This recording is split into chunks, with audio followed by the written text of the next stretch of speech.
Hey Global Ghanaian citizens, Adrian here. Welcome to the Sound of a Crowd podcast if this is your first time. On today's episode, we're diving into a topic that affects how millions of Africans live, work, pay and play and move around the continent every single day. And that is super apps, all right? Now, if you've been following African tech news recently, you may have heard that MTN is phasing out its Ayoba app. For a while now, Ayoba is being positioned as this big, bold, all-in-one super app that's everything from messaging, content, payments, services, the whole nine yards, everything.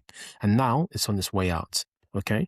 So that raises a big question. Does that mean the super app dream for Africa is dead, or is it still alive and well? We're going to investigate that in today's episode.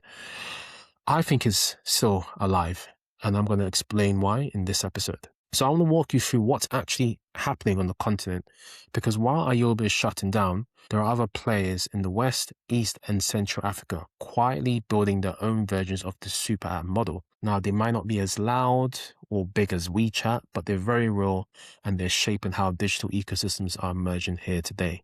So let's get into it.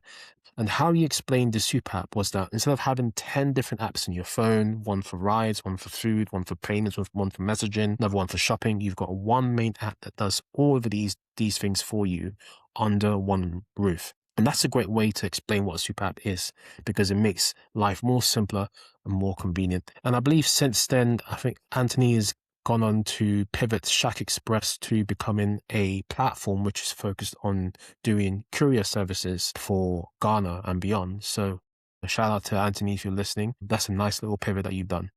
So let's continue on with the episode. All right. So now if you live in Africa, especially in places where smartphones are cheap, but storage is limited and data is not exactly cheap, that idea sounds pretty attractive. All right. One app does everything means less clutter, less data, and less headache, all right? That is the benefit of having a super app. Regarding the super app, it's always got a big promise attached to it. Now, Ayoba was MTN's attempt of a super app. It sat on top of MTN's huge telecom customer database, and they tried to layer services around messaging and content. And that's exactly what MTN tried to do, but it didn't pay off as much as well for them, because now they're on the way out. But as we're seeing now, just having scale and a big brand doesn't guarantee that people will adopt your app as their one-stop digital life hub. So let's look at who else is in this game. The first you need to know is called Gozem, all right? So Gozem calls itself Africa's super app, and in fairness, it's one of the closest we've got on the continent right now to that model. They're active in francophone West and Central Africa, places like Togo, Benin, and others, and they started off in the space that makes a lot of sense for super apps, and that's mobility, which is really popular in Africa right now.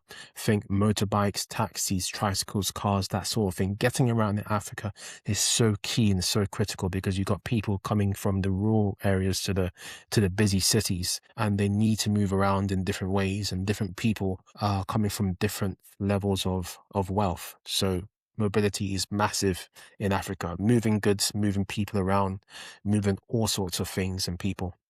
So you open Gozem, you can book a ride, you can get delivery of goods, you can shop from different types of merchants, you can do all sorts of things, credit, you can pay through a built-in wallet. So over time, they've layered more services on top of that core mobility and logistics offering. All sorts of things through Uber. And you've seen it with Bolt as well in Africa. You've got Bolt Food, all of the above. Now let's talk about two other names a lot of people already know in East and West Africa, and that's SafeBoda and that's GoKada. So SafeBoda began in Uganda. They are a motorcycle ride-hailing platform. And with SafeBoda, what they do is that they essentially expanded to Nigeria later on, and they are a big part of the transport fabric. So over time, SafeBoda hasn't just stayed as a ride-hailing company. They've started moving into a super app territory by layering financial services around that core mobility product. Things like a digital wallet, cashless payments, other small services that turn it from simple ride-hailing app into more of an everyday utility. Then you've got GoKada in Nigeria. All right. And this is one app that they have, which is designed for everything, literally. And again, this app is designed around mobility once again, so whether that's delivering food, moving people around, or moving goods around. Similar playbook to SafeBoda as well. Now, many people originally knew GoKada in Nigeria as a bike hailing startup in Lagos, but after changes, they had to pivot hard. That pivot then pushed them deeper into deliveries and logistics. And then from there, they started to look more like a platform than just a transport app, connecting users to couriers, merchants, and different services. Again, not a fully blown super app yet, but very much in that path of let's be to be addressed rather than messaging, because messaging, that problem's already solved. That problem's already saturated. Now, speaking of platforms that want to be everything apps, we've got to talk about Jumia. We cannot not talk about Jumia. Definitely got to talk about Jumia. All right. Now, for those of you who are familiar with Jumia, it's mainly known as an e-commerce platform. One of the first pan-African consumer internet brands to really go big. Marketplace, food delivery, logistics, you name it, they've tried it. They've got a main marketplace app. They've got a food for restaurant and groceries. They've got logistic networks, and they've got Jumia Pay for payments and financial services. They're one of the first players in the game who you could say have entered that super app territory as well. Palm Pay, for example, has built a strong presence in Nigeria and some other markets by becoming the go-to wallet on people's phones. All right. And because of this, inside the app, you can top up airtime and data. You can pay bills. You can send and receive money. You can pay for merchants. You can do all sorts with Palm Pay. And sometimes you can access credit and other financial products with Palm Pay as well. The strategy here is become the place where your money lives and moves. Once they've got that, they start adding more services, virtual cards, savings, loans, maybe even in-app offers from partners. Think of mobile money. Mobile money is such a hugely popular product that almost everyone in Africa is using. And from there, people use mobile money to do lots of different things. Analysts looking at Nigeria's fintech space talk about growing a wave of these super wallet apps. They may not deliver your groceries or hail your body yet, but they're consolidating many financial actions into one interface. For the user, money management, bill payments, and day-to-day transactions all happen in one app. So you've got this financial super app lane running parallel to the mobility super app lane, and it all gets very interesting here. Now, with all this going on, you might be wondering, why is Ayoba shutting down if the rest of the ecosystem is so busy?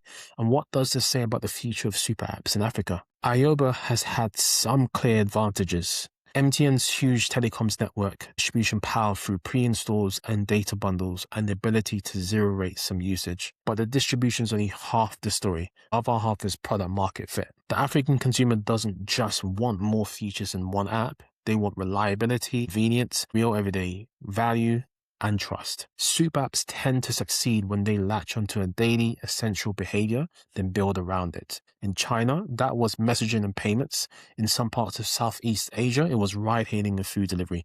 In Africa, we're seeing that foundational daily behavior split between mobility and deliveries. That's why Gozem, SafeBoda, and GoKada are thriving. E-commerce and logistics, that's why Jumia and ShaQExpress are thriving. It's a reminder that super apps is not a product you can just declare into existence. It's an evolution. You can earn it by solving a repeat high-frequency problem really well, then expanding horizontally from there.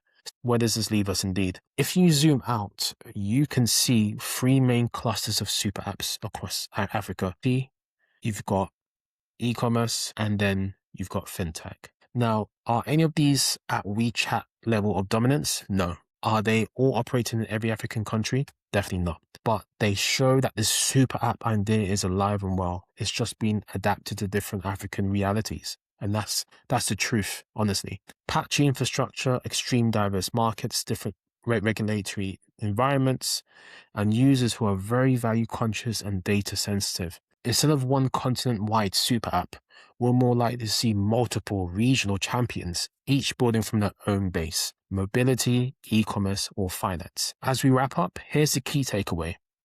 Ayoba shutting down doesn't mean the end of super apps in Africa. It just means the experiment is evolving. The winners won't necessarily be the ones with the biggest market budgets or the strongest telecom backing. They'll be the ones who anchor themselves in a daily essential need, execute extremely well on that core user case, and also it's also going to be the ones that will thrive in evolving economies as the world keeps changing. And there's also going to be the ones that will earn the right to layer additional services on top of what is already successful. In other words, the African super app story isn't just a single app. It's a wave of ecosystems forming around how Africans move, shop, pay, and live. So, if you guys enjoyed this breakdown and you want me to do some more deeper dives into any of these areas, please let me know. If you made it to the end of the episode, please comment the word super app if you're watching on YouTube, or leave us a comment on Spotify or Apple Podcast and give us a 5-star review. Love to bring on founders and operators from companies like this to share your journeys with us. So feel free to get in touch. Drop us an email, info@thesoundofcra.podcast, or feel free to get in touch with us on our website, thesoundofcra.com. You've been listening to Adrian Daniels on the Sound of Cra podcast. Thank you so much for listening, and I'll catch you in the next one. Don't forget to share this episode with a friend or family member who is interested in African tech and digital innovation.